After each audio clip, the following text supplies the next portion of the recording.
So after trying out the 11Six24 YSF paddle more, I'm pretty convinced that this paddle is a clone of the Vatic Pro V7. I mentioned in an earlier video how it has the exact same specs. Both are elongated paddles with 5.3-inch handle lengths, and it even has the same stock grip as the V7. Now that I've had a chance to play the paddle for a few weeks, I can confidently say that they're pretty much the same thing. If you change the logo on the paddle face, I'd be convinced that I wouldn't be able to tell the difference. Now the paddle did arrive very stiff, but it took me about a week for it to finally break in. Honestly, I don't have much else to say about this paddle in this review, since my thoughts on the V7 remain the same. It's still one of my favorite paddles because it's well built and balanced. Now with the release of some of the newer Thermoformed paddles in the market, I classify the V7 and a YSF more as power paddles, since they're now on the higher end of power for Thermoformed paddles. Both the YSF and V7 have great spin and a large sweet spot. They also have some of the most stiffest feeling paddle faces out of the Thermoform paddles, which could be a pro or a con depending on what you look for. You may like the stiff poppy feel they have, or you might be like me and prefer a plusher feel off the face.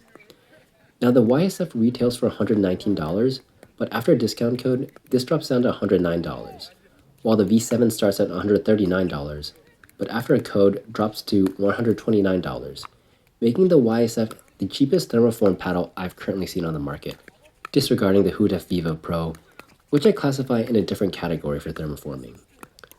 Both brands offer free shipping, though Vatic does include a free cover with your order.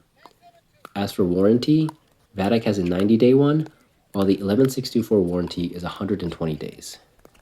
Durability is a big question between the two, and I haven't had the YSF paddle long enough to test for delamination and core crushing. I spoke with the owner of 11Six24, and he says the factory they use has started using a new mold that should fix this issue, but I think the company is too new for us to be able to tell if this paddle will have any issues.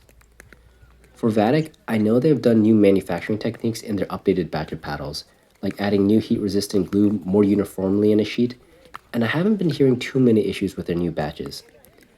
But if you're in the market for a cheap thermoform paddle that performs just as well as a V7, I'd recommend checking out the YSF from 11Six24. I've linked my discount code here and in the video description that will get you $10 off your order from the 11Six24 website.